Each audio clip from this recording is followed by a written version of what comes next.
بسم الله الرحمن الرحيم. أبنائي وبناتي طلاب تالتة إعدادي، أهلا بكم مع The Full Marks in English with Mr. محمد كامل. النهاردة إن شاء الله هنجاوب مع بعض امتحان محافظة دمياط للعام الدراسي 2023. نبدأ بالديالوج. نبيل and أسامة are talking about a book that أسامة is reading in history. نبيل وأسامة بيتكلموا عن كتاب أسامة بيقرأه in history في التاريخ. نبيل بيقول له Are you enjoying this book أسامة؟ هنا السؤال بادئ بhelping verb يعني فعل مساعد. يبقى احنا عارفين ان السؤال لما بيبدأ بفعل مساعد بنبدأ الإجابة بيس أو نو. فلسه هنشوف هو بيقول له yes I am ولا no I am not، لأن بعد كده نبيل سأله سؤال فأسامة قال له because it is not my favorite kind، مش نوعي المفضل. يبقى إذا هو بيستمتع بالكتاب or not. طبعا قول no، يبقى number one no I am not. فالسؤال التاني طبعا لما سأله الإجابة because يبقى السؤال كان بأداة الاستفهام why، لماذا why aren't you enjoying it، يعني ليه ما بتستمتعش بيه أو ليه مش مستمتع بيه. قال له because it is not my favorite kind، لأنه مش نوعي المفضل. فسأله في نمبر 3 اللي هو نبيل، أسامة رد عليه وقال له I prefer reading adventure stories، أنا أفضل قراءة قصص المغامرات. يبقى هنبدأ في السؤال نمبر 3 نقول له what kind do you prefer أو what kind of books، ما نوع الكتب، do you prefer ما نوع الكتب اللي أنت بتفضلها. قال له I prefer reading adventure stories. سألنا بأداة الاستفهام what kind of books ما نوع الكتب، وبعدين حطينا الفعل المساعد بعد أداة الاستفهام. الفعل المساعد هنا هيكون do لأن الإجابة في present simple في المضارع البسيط. يعني عندنا prefer ده في التصريف الأول في present simple، يبقى المضارع البسيط يبقى الفعل المساعد هيكون do. وبعد كده بنحط الفاعل اللي هو السبجكت، وبعدين بنحط الفعل الأساسي. يبقى what kind of books do you prefer؟ قال له I prefer reading adventure stories. Did you read this book؟ تاني برضو سؤال بادئ بدid يعني بادئ بفعل مساعد، يبقى نبدأ الإجابة بيس أو no. طب هنقول yes I did ولا no I didn't؟ نشوف اللي بعدها. بيقول له I read it 1 year ago، قرأته منذ عام، يبقى yes I did. طيب I read it 1 year ago and it was so interesting as I like history، لأن أنا بحب التاريخ. قال له well you have encouraged me to finish it، أنت كده شجعتني. encourage اللي هي يشجع، شجعتني إن أنا أقرأه. قال له I hope you will enjoy it.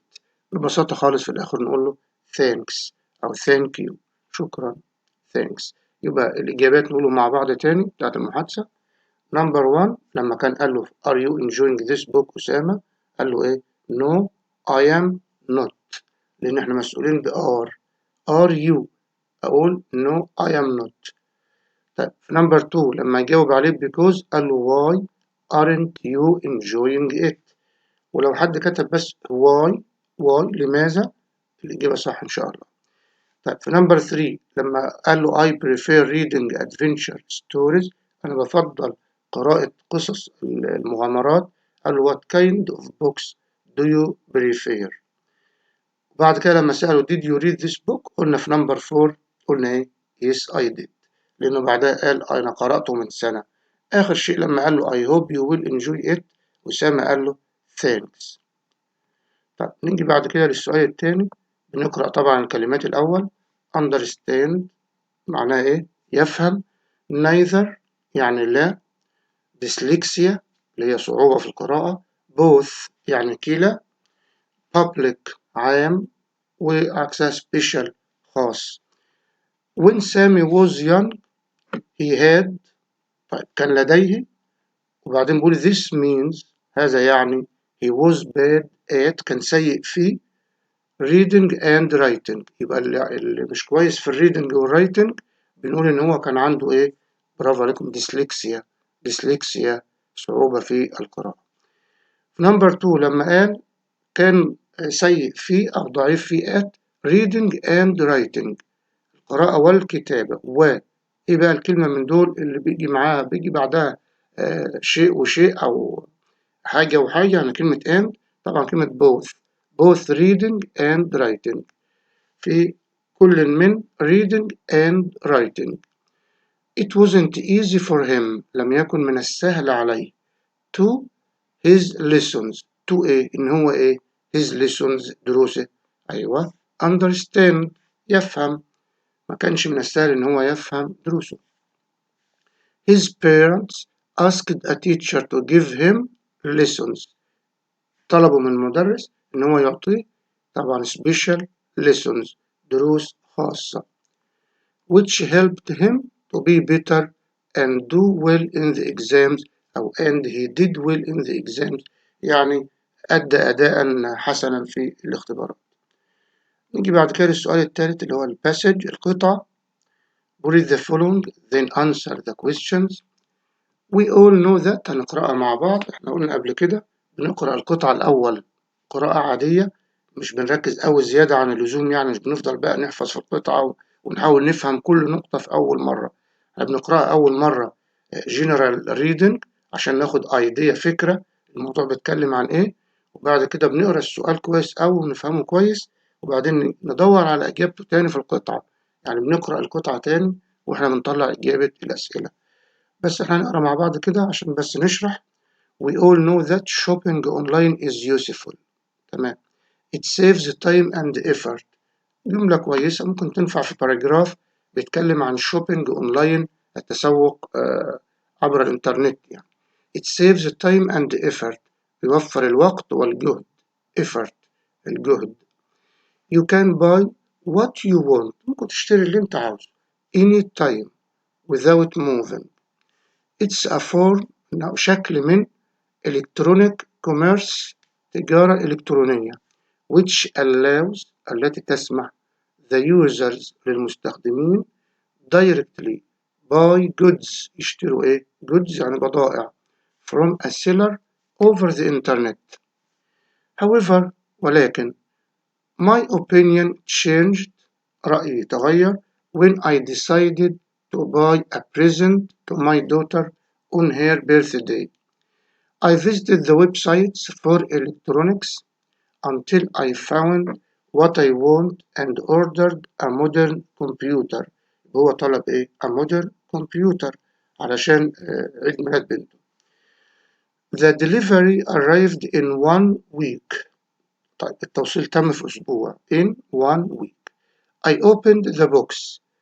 Inside في الداخل there were a keyboard, a mouse, a screen and a lot of wires. After spending an hour trying to put all parts together، بعد قضاء ساعة عمال أحاول أركب الحاجات مع بعضها، it still didn't work، لم يعمل، برضه لسه ما اشتغلش. طبعا يقصد إيه؟ هنشوف بقى لو الكمبيوتر طبعا ما اشتغلش. At once في الحال I called them to send it back. They were sorry. After 3 days a new computer arrived، يعني هما تأسفوا وبعد 3 أيام في كمبيوتر تاني وصل. أنا طبعا بوضح كده عشان بشرح إن إحنا في الامتحان، لو أنا طالب بقرأ في الامتحان مش هفضل بقى أترجم كل كلمة كده، آخد فكرة عامة زي ما قلنا وبعدين نقرأ الأسئلة. It was great and my daughter was happy. When you shop online you need to be careful. الجملتين دول برضو كويسين جدا، ممكن نكتبهم زي ما قلنا في الباراجراف عن shopping online. When you shop online you need to be careful، ينبغي أو المفروض تبقى حريص. Where you shop from، أنت بتتسوق منين. You should buy from trusted sources، المفروض تشتري من trusted sources، مصادر موثوقة. And make sure you read the user reviews، بتقرأ الآراء بالنسبة للمستخدم of both the seller أو المراجعات، يعني اللي هو المشترين اللي قبل كده بيعملوها، بتقرأها of both the seller عن كل من البائع and the product والمنتج. نيجي نشوف الأسئلة. Number 1 the main idea of the passage is، يعني الفكرة الرئيسية. the main idea الفكرة الرئيسية. طبعا برضو لو قال مثلا give a suitable title، title يعني عنوان. لو قال مثلا mention a problem أو mention a solution. كلمة mention يعني أذكر، يعني بيكون مثلا الكاتب كتب في القطعة حاجة وهو محتاجنا أو عاوزنا نذكر له الحاجة ديت فيقول mention. طيب number one, the main idea of the passage is الفكرة الرئيسية shopping in the mall ولا shopping online ولا computer parts ولا birthday party. طبعا the main idea is shopping online. Number two, when the writer opened the box he found. لما فتح الصندوق found. طبعا احنا في الامتحان بقى بنقرأ في القطعة وبنتأكد من إجابتنا. some new clothes ولا some sweets ولا some pens and books ولا a screen, a keyboard, a mouse and some wires. طبعا the correct answer is D. هي a screen, a keyboard. Number three, online shopping is useful because it. الكاتب في القطعة ذكر إن الشوبينج online is useful because it saves time and effort. يوفر الوقت والجهد. ولا is expensive ولا takes long time ولا costs much money. طبعا saves time and effort. Number four, what does the underlined pronoun it in the second paragraph refer to. احنا قلنا قبل كده ان الباسج اللي هي القطعة كلها، انما الباراجراف يبقى جزء او فقرة من القطعة اللي هي بتكون بادئة بمسافة فاضية كده، مسافة متروكة وبعدين بادئ السطر. ده بيكون بداية الباراجراف. فهو بيقول في الباراجراف التاني كلمة it اللي تحتها خط بتشير إلى إيه؟ طبعا احنا بنقرأ كنا قلنا إنها بتشير إلى الكمبيوتر. Number 5, summarize يعني إيه؟ لخص. جاي منها كلمة summary يعني ملخص، وكلمة sum برضو اللي هو يلخص. Summarize the last paragraph in the text in one sentence. هنلخص الباراجراف الأخير في جملة واحدة. تعالوا نشوف مع بعض تاني. كان بيقول في الباراجراف الأخير اللي هو بادئ بكلمة when، زي ما قلت لكم اللي هو بادئ يعني قبله مسافة فاضية كده. when you shop online you need to be careful where you shop from. مفروض تكون حريص أو ينبغي إنك تكون حريص، محتاج إنك تكون حريص بالنسبة للمكان اللي أنت هتتسوق منه. You should buy from trusted sources and make sure you read the user reviews of both the seller and the product. طب ممكن نلخص الكلام ده في جملة ونقول إيه؟ نقول when you shop online you should buy from trusted sources. لما تتسوق أونلاين مفروض you should buy from trusted sources، تشتري من أماكن موثوقة and read the user reviews، وتقرأ مراجعات المستخدمين of both the seller and the product. طب نيجي بعد كده.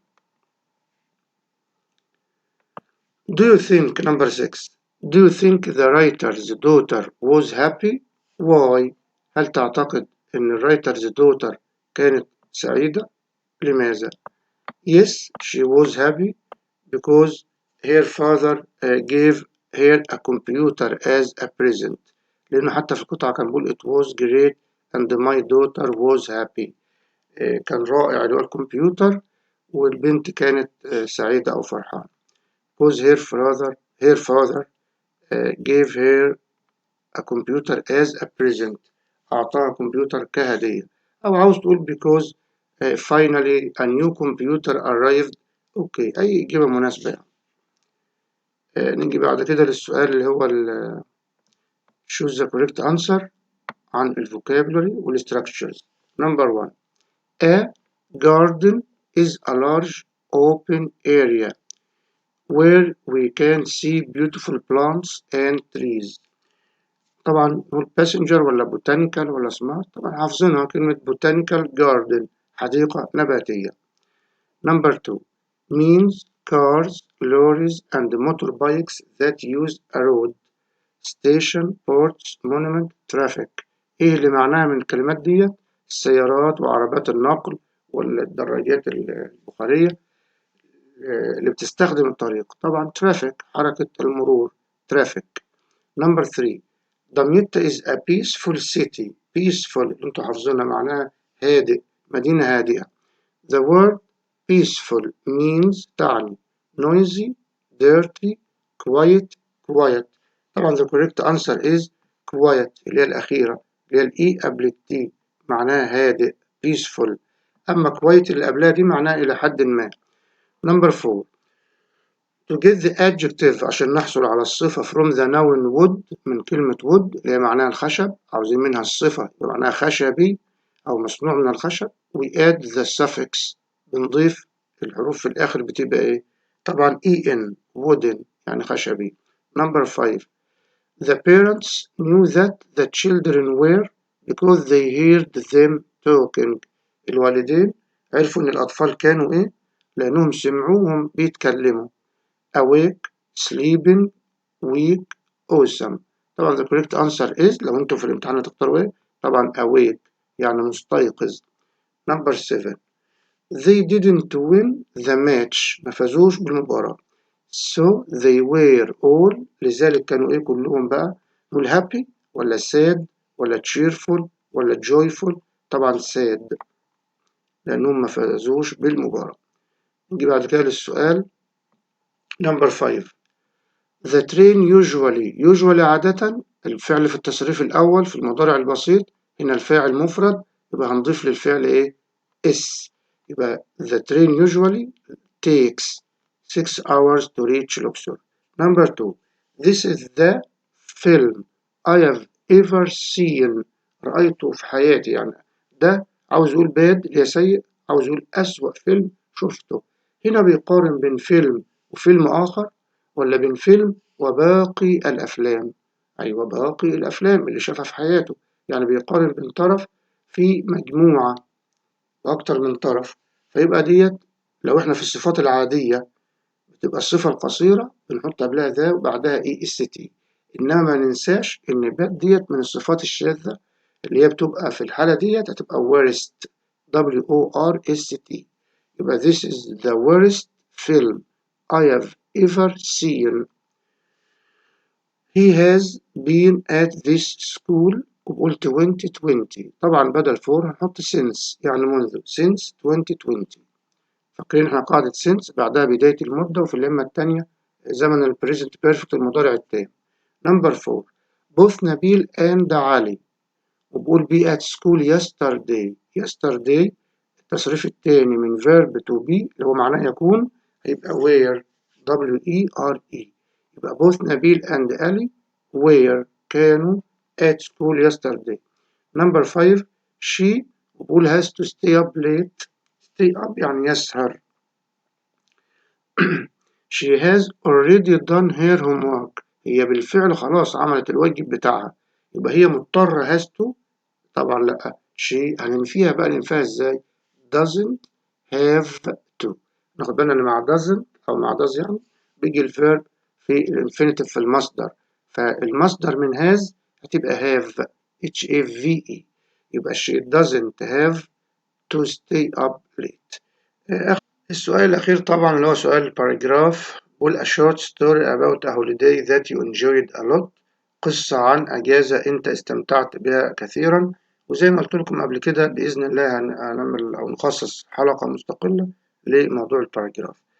بكده أعزائي الطلاب نكون انتهينا من إجابة امتحان محافظة دمياط. Until I meet you again I wish you the best of luck. حتى ألقاكم مرة ثانية أتمنى لكم حظا سعيدا. Goodbye.